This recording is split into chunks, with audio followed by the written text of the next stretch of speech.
about that. So to talk to us, though, about this attempted assassination of Donald Trump for the second time and plenty of more things, it is truly an honor and a pleasure always to have the mooch himself, Anthony Scaramucci, joining us on the show today. Anthony, always a pleasure to have you, my friend. How are you? You know, I love you in so many different ways, but I love when you rebuke these nonsensical people and you show up on my X feed where you're just calling BS on these people. But you know, what's fascinating is I just interviewed the two authors of Lucky Loser, how Donald Trump squandered the fortune of his dad. And, Susan Craig and Russ Buettner from the New York Times wrote this new book. It's already a bestseller. The lies continue, Brian, and the lies will continue. It's like, the beatings will stop when morale improves. The lies continue until the country's beaten into submission. So now we've got a group of people that are saying that these potential assassins, and by the way, I stand with you because I've heard you speak, there is no room in our society or our country for political violence. Okay, if we're going to settle things, we got to settle things at the ballot box. I find it reprehensible. But I want to say to your listeners, though, we do have a history of political violence in this country, whether it's George Wallace being paralyzed, JFK being assassinated, Lincoln, we can go to all the different people, devastating for the country. And we have to put it aside and litigate our differences in the free marketplace of the polling booth, as opposed to political violence. But, they're going to try to tag this to the quote unquote deep state. They're going to try to tag this to the Democrats. Trump is already out there saying that it's the incendiary language of the Democrats that are causing this. But is it, though? Or is it his incendiary language? Is it his suggestion for violence at the Capitol after he lost an election? Is it his suggestion that there should be a bloodbath here in the United States if he loses his election here? Like who's causing what to whom? And so, I want it to dial down. I want the rhetoric to dial down, and I want the debate rhetoric to heat up. Yeah. But I will say this, everyone's taking a dump on the Secret Service. I will praise those agents for being ahead of Mr. Trump on the golf course, identifying somebody that could have done potential harm and getting that person out of the way of Donald Trump. And now that we've been able to find him and arrest him, maybe we'll get more information out of it. But yeah, but Trump is part of it, whether he wants to admit it or not.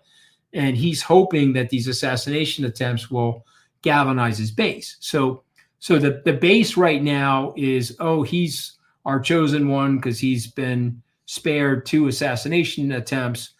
And his idea of tripling down is 3 prongs. Number one, it's misogyny. If you are a white male and you're sexist and you don't want a woman in that job, you're going to vote for me. Number 2 is racism. If you don't think Black women should have roles like that in our society, line up and vote for me. And then the 3rd prong is anti-immigration. We're nativists. The immigrants shouldn't be here, even though your family, Brian, my family, Donald Trump's family has an immigrant story in terms of its arrival into the country. Well, we're here now. We're Americans. We're American nativists. Everyone else is not. And so therefore they need to be walled off literally and figuratively from the rest of us. And they eat dogs and they eat pets, all of which are blatant lies, blatant, disgusting lies that have fomented violence in the town of Springfield, Ohio. So we've got school closures, we've got bomb threats, we've got death threats, all emanating from these lies. We have his vice president. You have to think about what he does to people. He's destroyed this guy, JD Vance. Whatever this guy, JD Vance, represented before, he no longer represents. He's got his girlfriend, Laura Loomer, saying that there'll be curry smells. Can I ask you about that, Mooch? That was my next question. You're a New Yorker at heart, Mooch. Yeah. 9/11, we all take 9/11 personally, especially somebody like you. You're a true New Yorker.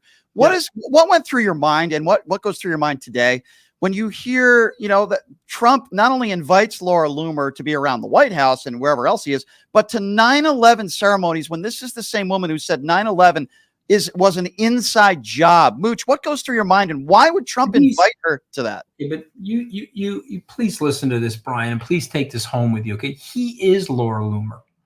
Okay, never forget that about Donald Trump.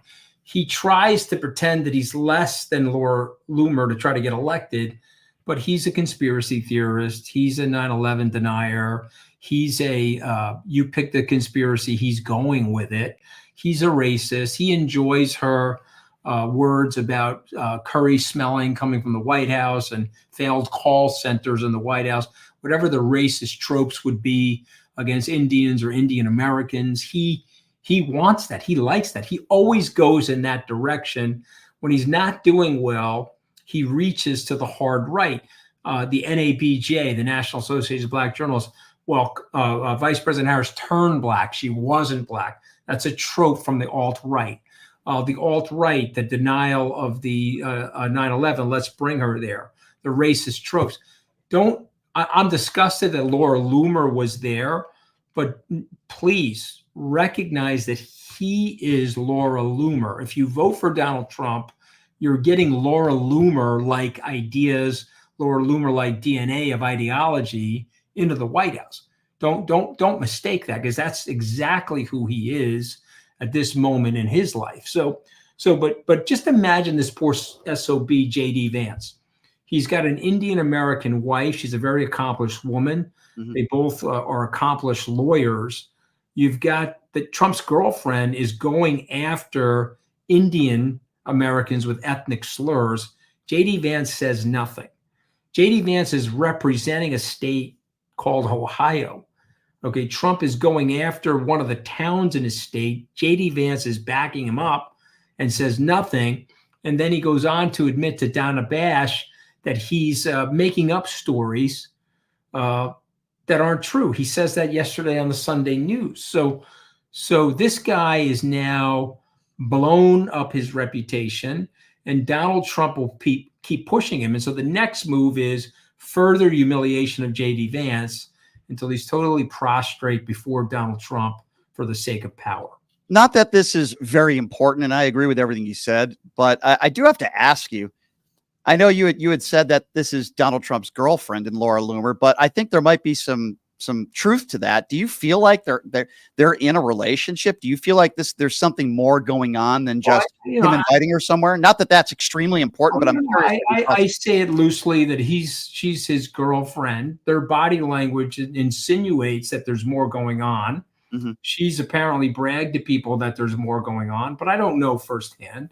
Right. But what I do know is that she's on the plane for a reason. She's with him for a reason. Okay. And it could be as nefarious as just getting her talking points, or it could be more extended. What we do know is that the first lady, the former first lady, wants nothing to do with the guy. We know that. I mean, look, actions speak louder than words. I always judge the hatred of Donald Trump by the Melania standard. I say, like, Brian Shapiro hates Donald Trump slightly less than Melania, where my wife Deirdre, she hates him slightly less than Melania hates him, Yeah, no, I understand where you're going with that. And by the way, I agree with you with the body language and all that other stuff. So you've said on CNN and you've said on some other networks that you believe that Donald Trump will debate Harris again, if anything, because of his ego, and he knows he got destroyed. Do you still feel that way? And tell us why. 100% he's debating her again. He's a worldwide wrestling classic character. The first thing you have to say is you're not going to debate. I was in the spin room. You may know this. The vice president invited me as her guest to the debate. And then she asked me to join the spin room to provide advocacy on her behalf. But the truth be told, she didn't need a lot of advocacy because she destroyed him in the debate. So much so that Trump came into the spin room, which I thought was ironic, more evidence that he got destroyed. But he said that he's not going to debate her. She said that she was going to debate him right away. And there were some people that I was with in the spin room, governors and senators, like, geez, wonder why she said that. What was the reason? And her reason is a good one. Her reason is she's let me rephrase that. She's underrepresented to the American public. The American public, when polled, a lot of people know who she is. They like her, but she's got to go up the curve in terms of her awareness. People need to know more about her. Right. And so there's no better venue for that than a debate in front of 60 or 70. And I'm glad, Mooch, that she chose you to do that. I have to ask you, when you see people in the spin room, like the Stephen Millers of the world and others that are just wacky, despicable people, was there any interaction with any of the crazies that came up to you? Yeah. Yeah, well, I mean, listen, you have to understand, like it or not about American politics, we're all pirates on different ships. And so there is a mutuality of respect. No one's coming after me in the spin room. If anything, some of my old colleagues, I worked for Trump in 2016, came over to me and they acknowledged my presence and said hello in a friendly way. Several of his comms people, and some of them are with him because it's their quote unquote mercenary job. It's impossible in certain levels to support him anymore. I said to one person there's 9 years of data now. The data goes back. Forget, we made mistakes. I've owned my mistakes, Brian, but he was a 2016 tabula rasa politician. New Yorkers could say to me, and they're justified, well, he was a bad dude in New York. Why didn't you know that? And I could plead that, okay, he was running for politics. I was a lifelong Republican. I went with him. But there's now 9 years of data. 4 as president, 1 running for president, 4 as president, 4 as a former president, once again running for president. This is disastrous data. How could you stand there and stomach and support the guy? What do they say when you make that point? They equivocate. They equivocate. They say the same things that many of us said in 2016. They equivocate. But I think the equivocation now is quite specious because the data is overwhelming. And this is my prediction before we end our broadcast. This is the end of Trumpism. You will watch Trumpism end. The October surprise is the unwind of Donald Trump. He will start to falter. Before the assassination, the attempt dislodged the news cycle. He's writing screeds about the hatred of Taylor Swift. Just imagine Herbert Hoover putting out a tweet, "I hate Rudy Valley," something like that. I mean, this is about as moronic as you can be. Yeah. And this is very tiresome. This will wear down the American public, and he'll lose this election, and then the big debate will be, well, what happens to the center-right party, formerly known as the Republicans? What direction does it go? If it goes into a darker hole, it'll extinguish. Or is there a chance to rebuild that party? But that party is finished in its current configuration.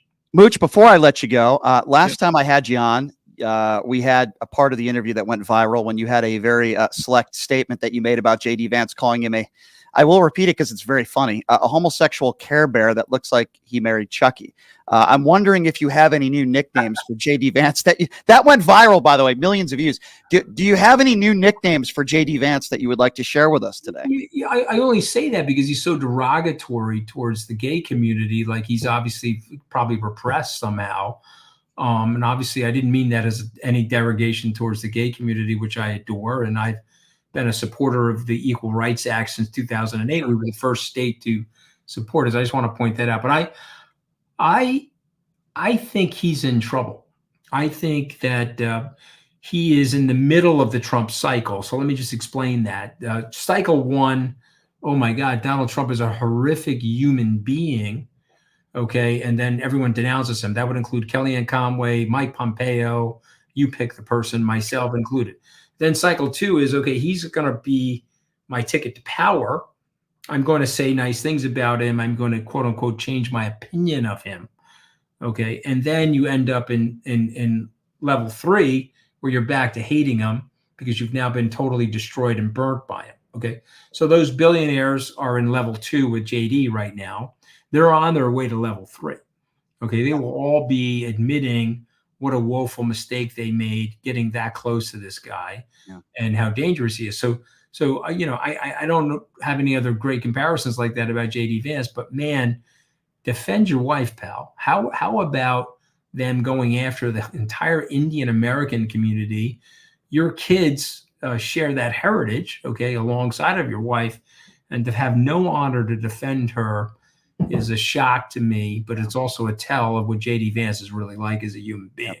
I lied. One more quick question. You were in the spin room. The Harris campaign asked you to be there. You know Kamala Harris. Is there any chance moving forward, if Harris wins in November, you know what I'm going to ask you, that you would work in her administration in any way, shape, or form? Because I think you'd be great. Is there any thoughts of that? Have they asked you at all? Listen, first of all, I have no ambition to do that. I don't say that as a politician. You know, I'm running for re-election in my marriage. Okay. When I went the first time I got my you-know-what kicked, and my wife and I were fighting. I don't want to be fighting. So if I could take a ceremonial position somewhere, if you put me in front of the Battle Monuments Committee or something with the veterans that I could do and still keep my job, I'd be open to that. But I really don't want to go back to Washington, because Washington creates an allergy for me, and it would hurt me in my family relationships. So, that's the honest answer. Not that I wouldn't be flattered, and not that. Yeah. I'm not saying that she would. Understood. I see you, Mooch, as you're like the opposite of Donald Trump. First of all, you have a character, a moral, you're intelligent. You're actually a very successful businessman. You have a beautiful family. Like, I look at you and I say to myself, you're literally everything that is the opposite of Donald Trump. Oh, sweet of you to say that. I mean, he's really done a disastrous job with his family's finances, and I don't understand the hold anymore. We'd have to, you and I, someday when this is all over, I'll make this prediction though. There won't be an elected leader in the United States that's going to remember forcefully that they supported him. They will be denouncing him 10 years from now and pretending that they never supported him, and I really believe, and God forbid if he should somehow loop into this election, and the damage he could cause, that would be very, very painful for the U.S. Well, I'm glad we're both on the right side, and I'm glad you are as well. Mooch, it is always a pleasure. Love you, buddy. I always appreciate it when you come on. Same here. God bless. Okay. I hope you'll invite me back, brother.